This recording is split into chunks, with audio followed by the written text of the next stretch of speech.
Okay, good morning mga ka-farmer. Ito tayo sa ating talong ngayon. Yan, unti-unti nang bumabalik yung mga bunga. Yan. Kalagayan ng talong tungkol sa thrips. May pangilan-ngilan. Pero ano natin to sa sunod ng araw. May nag-uumpisa na white flies bumabalik, pero iko-control na naman natin to. Yun, may puti.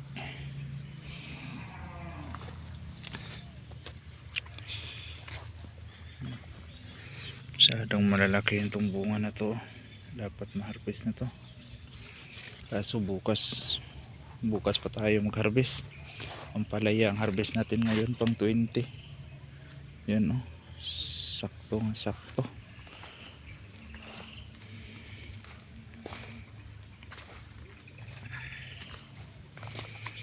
Itong batch na to, yung mga ganito, marami to. Dito marami yan. Kailangan na naman to ng pruning. Kailangan tanggalin yung mga dahon na magulang.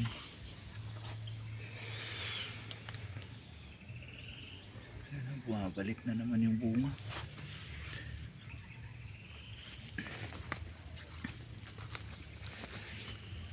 Mukhang mapalaban tayo bukas nito sa harvest.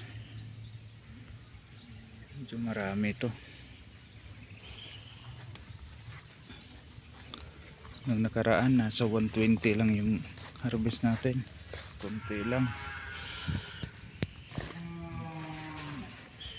Gaya nitong mga kaparmer. Yun, daming dito lang na portion, kaya mga 3 kilos to.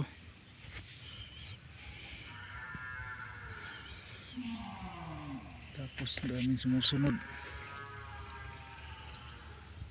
Hindi makikita yung mga bunga sa dahon.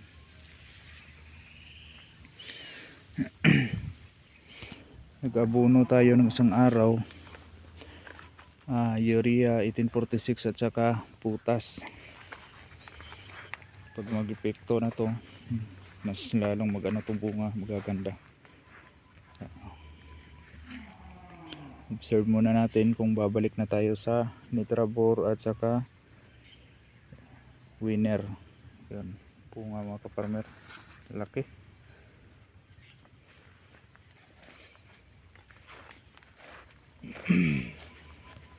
Yan o, mga matataba ang bunga, lalo na yan o, nasa ilalim mo, laki niyan. Ito o,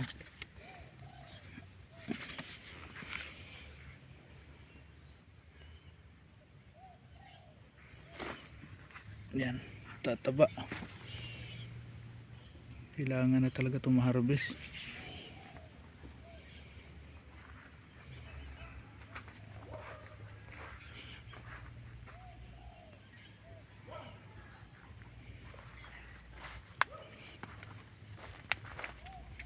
Ganito dapat matanggal itong mga ganito mga kaparmero.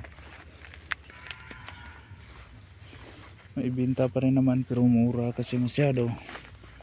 Tapos kumukonsume lang yan ng abono dyan, mapipigilan yung ibang bunga sa pag ano nila, pag-develop.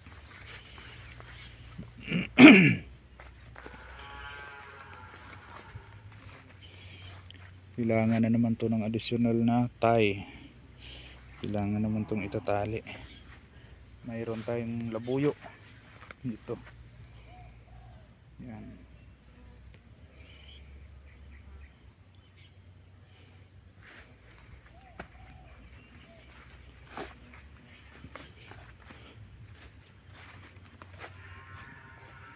Maraming bunga oh.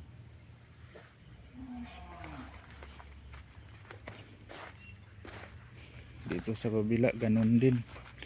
Mukhang mapalaban nga talaga to bukas. Nag-expect ako na kunti, mas kunti. Kasi nasa 120 to 130 kilos lang yung na-harvest natin ng isang araw. Kala ko ngayon mas mas kumukunti pa, pero dumami pala. Yan talaga ang ano sa tanim. Hindi natin ini-expect, bigla na lang magano. Kasi ilan lang yung nakasunod nakikita ko eh. Yun, oh. Tapos ang makapal, kaya hindi kasi masyadong makikita yung bunga. Okay, yan na muna update natin mga kaparmer. Harvest muna tayo ng ampalaya.